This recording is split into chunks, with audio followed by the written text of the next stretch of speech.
आज जो आप थंबनेल में वर्ड सुने होंगे, क्या ये अंत की शुरुआत है? उस वर्ड का यूज़ मैंने इसीलिए किया है दोस्तों, क्योंकि एग्जैक्टली सेम एक कमेंट आया मुझे और मुझे वो कमेंट इतना ज़्यादा प्यारा लगा। और एक्चुअल में जिस प्रकार का आज माहौल रहा है, जब मैं आपके सामने वीडियो रिकॉर्ड कर रहा हूँ, जो बाज़ार है वो ऑलरेडी क्लोज हो चुका है। आप यकीन मानिए, निफ्टी मिड कैप 2115 पॉइंट के आसपास की गिरावट दिखाया है, 4.5% के आसपास की, ठीक है, मोर देन आप कह सकते हैं 4.40% टू बी एग्जैक्ट, उसमें गिरावट हुई है। स्मॉल कैप की भी वही हाल है। और इन तमाम सिनेरियोज के बीच जो निवेशक है दोस्तों, वो बटा हुआ दिख रहा है, क्योंकि देखिए कई जगह बात ये चल रही है कि जो सेबी चीफ हैं उन्होंने जो बात कही उससे बाजार में एक प्रकार सा पैनिक मच गया। एक प्रकार से जो आप कह सकते हैं ट्रेडर कह लीजिए, ये तमाम लोग बहुत बहुत ज़्यादा डर चुके हैं। तो क्या ये जो गिरावट है, ये जो आपको एक पैनिक सेलिंग देखने को मिल रही है, ये आगे भी जारी रहेगी? और जो आज की गिरावट है, ये भले ही परसेंटेज में आपको उतनी ज़्यादा बड़ी न लगे, लेकिन जब मैं आपके बताऊं कि ये दोनों ही जो गिरावट है मिड कैप स्मॉल कैप में, वो कितनी ज़्यादा भयानक है दोस्तों, आप समझिए इस चीज़ को कि जो निफ्टी मिड कैप 100 है, उसने इंट्राडे जो आज फॉल हुआ है, वो वर्स्ट गिरावट हुई है जनवरी 23 से दोस्तों। ठीक है, बात इतनी सी नहीं है, निफ्टी स्मॉल कैप 100 में जो गिरावट है वो फरवरी 2024 के बाद की इंट्राडे में सबसे बड़ी गिरावट है। देखिए, ये जो गिरावट हुई है इसको दो तरीके से देखना ज़रूरी है। पहला चीज़, अगर आप मेरे पुराने व्यूअर्स होंगे, आप अक्सर मेरे वीडियोस में एक चीज़ सुनते होंगे, भैया प्रॉफिट बुक करते रहिए, छोटा छोटा प्रॉफिट बुक एटलीस्ट करते रहिए। अगर आपके कोई भी स्टॉक 100% या उससे ज़्यादा हो चुके हैं, प्लीज़ एटलीस्ट हो सके पूरा प्रॉफिट बुक कर ले या एटलीस्ट पार्शियल प्रॉफिट बुक करें। और बीच बीच में चाहे हेरिटेज फूड हो, मिष्ठान फूड हो, अल्ट्रा कैब हो, और जो छोटे मोटे स्टॉक हैं, इवन विकास इकोटेक में भी जब हमने चर्चा की थी, मैंने कहा था भाई देखिए, जो एक रैली के साथ स्टॉक्स को भागना था वो ऑलरेडी भाग चुके हैं। आप एटलीस्ट पार्शियल प्रॉफिट बुक करें। अगर नहीं कर रहे तो एक बात के लिए तैयार रहे कि भैया इतनी ही बड़ी गिरावट आपको अब देखने को मिलेगी, और एग्जैक्टली वही हो रहा है मिड कैप और स्मॉल कैप में जो ये गिरावट है। और देखिए, सिर्फ मैं ही नहीं, अगर आप जो चाहे वो टीवी चैनल्स हो गए या जो एनालिस्ट हो गए, उनकी अगर आप चर्चा करेंगे तो वो भी इस बात को लेकर के बार बार कह रहे हैं कि भैया हाँ, ऑलरेडी बहुत ज़्यादा इन्फ्लेटेड बाजार है, ठीक है, और भी बहुत ज़्यादा तेज़ी इस बाजार में देखने को मिल गई है जितनी नहीं देखनी चाहिए थी, और अब ये गिरावट हुई।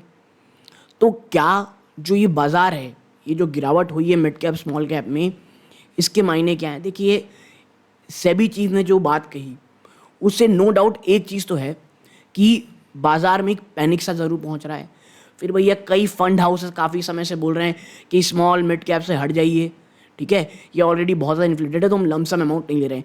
ये आग में घी डालने का काम कर रहा है। लेकिन जो एक स्मार्ट इन्वेस्टर होता है वो इन्हीं सब डॉट्स में से दोस्तों चीज़ों को समझता है और आने वाले समय में ये देखता है कि भाई हाँ, अब एक ऐसा समय है जहाँ पर एटलीस्ट पार्शल या पूरा प्रॉफिट बुक हमको करना चाहिए दोस्तों। और जो ये गिरावट है, ये बीच बीच में हमको ये समझाती रहती है कि बार बार लगातार जो हम चर्चा कहते हैं कि भैया ये जो स्टॉक मार्केट है ये बहुत ज़्यादा रिस्की है।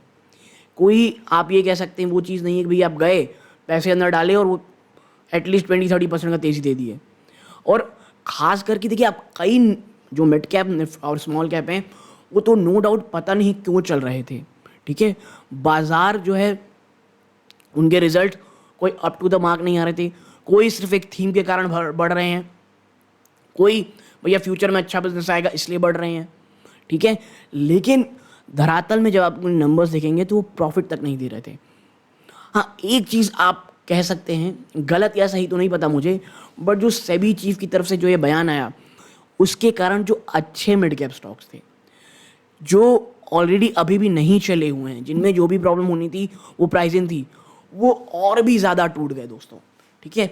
और इसीलिए जब भी मैं इस टॉप 3 टॉप 2 स्टॉक की चर्चा करता हूँ, मैं हमेशा कह रहा था कि भाई देखिए, आप इसको खरीद तो सकते हैं, लेकिन जब बाजार टूटेगा तो ये भी टूटेंगे। और ओवरऑल मार्केट में एक चीज़ जो है वो आप कह सकते हैं यूनिवर्सल ट्रूथ कह सकते हैं आप, ठीक है, वो ये है कि भैया अगर बाजार में इस प्रकार की गिरावट होती है, आपके स्टॉक कितने भी अच्छे हों वो गिरते ही हैं।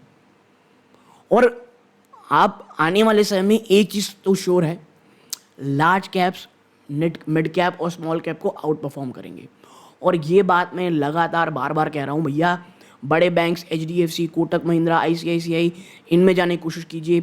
पेंट के जो बड़े दिग्गज नाम हैं, एशियन पेंट्स में जाइए, भले ही उसमें लोग कह रहे हैं भाई कंपटीशन बहुत होने वाला है, लेकिन अब जिस प्रकार का बाजार होने वाला है, अगर वैसा होता है तो जो बिग गन्स हैं वही बाजार को संभाल के रखेंगी।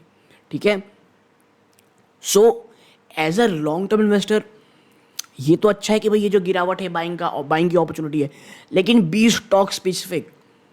मैं फिर कहूँगा अच्छे स्टॉक्स को अच्छी मात्रा में लीजिए, ठीक है, और धीरे धीरे एक्यूमुलेट कीजिए और अपना माइंडसेट ज़रूर बना के रखिए। क्योंकि देखिए ये बोलना बहुत आसान रहता है कि भाई लॉन्ग टर्म इन्वेस्टर हैं, गिरावट होगी हम एक्यूमुलेट करेंगे, लेकिन जो आज की गिरावट हुई है, आप यकीन बताइए कितने निवेशक मेंटली इस गिरावट के लिए प्रिपेयर थे। कईयों ने पैनिक में इतनी सेलिंग की है जिसकी कहीं कोई अंदाज़ा नहीं है। डिस्क्लोजर रूप में आपको मैं एक चीज़ बता दूं कि आज जो सेलिंग हुई है, बहुत से मेरे ऐसे स्टॉक हैं जहां पर मैंने अपना जो स्टॉक है उसे बेचा है। क्योंकि देखिए अब मार्च भी एंड है, तो टैक्सेशन के कारण भी कुछ ऐसे स्टॉक को निकालने ही पड़ते हैं जहां पर बहुत ज़्यादा आप कह सकते हैं अगर लॉस में है, अगर आप उसे निकाल देंगे तो वो जो एक शॉर्ट टर्म या लॉन्ग टर्म कैपिटल गेन होता है उसको आप कॉम्पनसेट कर सकते हैं। ठीक है, तो ये चीज़ें हैं, बट ये जो गिरावट है ये आपको अपॉर्चुनिटी देती है। अगर आपका विजन आज से 2-3 सालों के बाद है तो भैया ये तो अच्छा मौका है। बहुत सी ऐसी थीम है जो ऑलरेडी गिरावट दिखा चुकी हैं। यहाँ से कोई भी बहुत बड़ी डिप, यहाँ से कोई भी बहुत बड़ी गिरावट, वो एक्यूमुलेशन का ही मोड होगी। बट प्रॉब्लम ये है कहाँ जाके रुकेगी चीज़ें। कई एनालिस्ट ये कह रहे हैं कि भैया ये तो शुरुआत है। मैं कई आर्टिकल पढ़ रहा था, वहाँ पे साफ साफ शब्दों में हेडलाइंस में ये लिखा है कि भैया ये तो शुरुआत है, गिरावट अभी बहुत होनी बाकी है। ठीक है, तो ये जो चीज़ है ना, ये जो माइंडसेट है, ये जो गिरावट है, ये जो पैनिक सेलिंग है, ये कहाँ जाके रुकेगी ये हम में से किसी को भी नहीं पता दोस्तों। एज ए रिटेल निवेशक, आखिरी में जैसा मैं हमेशा कहता हूँ, रिटेल निवेशक ही फंसता है दोस्तों। ठीक है, आखिर में वो रिटेल निवेशक जो ऊपरी स्तरों में स्टॉक को लेकर के छोड़ दिया होगा कि अभी मैं आज से 2-3 साल में खरीदूंगा, ये जो गिरावट होती है कभी कभी दोस्तों इतनी भयंकर हो जाती है, यकीन मानिए आप निचले स्तरों में पकड़ नहीं सकते उसे। वापस से उस टॉप लेवल्स में जहाँ पर ये गया था वहाँ जाने में कभी कभी साल लग जाते हैं। तो इसीलिए मैं कहता हूँ कभी भी अगर आपकी कोई आप कह सकते हैं कोई स्टॉक है, उसकी जो आप कह सकते हैं स्टॉक भाग गया है, ट्रेन छूट गई समझ जाइए, तो प्लीज़ उसमें वापस से मत खरीदारी कीजिए। एक बहुत ही सिंपल सा आपको एग्जांपल देता हूँ और मैं डिस्क्लोजर बता दूँ, वो मेरे रडार पे भी है। एंजल वन, मेरे को याद है वो 1000 रुपये के आसपास गया था, मेरे ख्याल से 1100 के भी नीचे वो आया था। वहाँ पर मैं उसे एक्यूमुलेट या ख़रीदना चाह रहा था, but due to some reasons मैंने नहीं ख़रीदा। वो स्टॉक वहाँ से 3500 के भी ऊपर चला गया था दोस्तों। और उस स्टॉक स्पेसिफिक के ऊपर कई सवाल ये आते थे मेरे पास कि इसे खरीदना चाहिए, इसे नई बाइंग कीजिए, ये तो बहुत अच्छा है। मैंने तब कहा था, चाहे अपने वीडियोस में बीच में, कि भाई देखिए जो ट्रेन छूट गई, कभी ना कभी चीज़ें ठीक होंगी, नॉर्मल होंगी, उसमें एक्यूमुलेट करेंगे। एंजल वन वहाँ से मोर देन 34% की गिरावट दिखा चुका है। 34%, 24%, मेरे ख्याल से 34% ही है, वो वहाँ से गिरावट दिखा चुका है। अब भाई जो निवेशक 3000 में लिए होंगे, बाद 3500 में इवन अगर नया इन्वेस्टमेंट किए होंगे, स्टॉक तो आज 2500 के भी नीचे चला गया है, जो कि एक बहुत बड़ा साइकोलॉजिकल सपोर्ट था। क्या कंपनी खराब है? क्या कंपनी का बिजनेस मॉडल खराब हो गया है? क्या हो गया है? ऐसा कुछ नहीं है। ऑलरेडी जब स्टॉक आपको बहुत शॉर्ट टर्म में मोर देन 100% का अगर रिटर्न दे दे तो भाई आपको सोचना पड़ेगा। ऐसे बहुत सारे स्टॉक्स हैं जिनके बारे में चर्चा होती रहती है, स्टॉक ऑलरेडी चले जा चुके हैं। तो बस ये जो आज की गिरावट है, मैं बात यही करना चाह रहा था कि भाई देखिए यही बाज़ार का शाश्वत सत्य है कि जो ऊपर जाएगा नीचे आएगा। बाज़ार at the end of the day her की जो ओरिजिनल प्राइस है वो ला करके दे ही देता है। ठीक है, सो जब एक तेज़ी होती है, मैं हमेशा कहता हूँ वो समय होता है प्रॉफिट बुकिंग का, अपना माइंडसेट बनाने की। भैया अगर यहाँ से स्टॉक 25-30% गिरता भी है, उसके बावजूद मैं रेडी हूँ। वो माइंडसेट बनने की, तब कोई इन्वेस्टमेंट के लिए खरीदारी की बातें नहीं होती हैं, तब उस समय कोई बड़े अच्छे स्टॉक्स को आपको पिक नहीं करना रहता है। ठीक है, तो एक इस प्रकार की चर्चा आपके साथ करनी थी।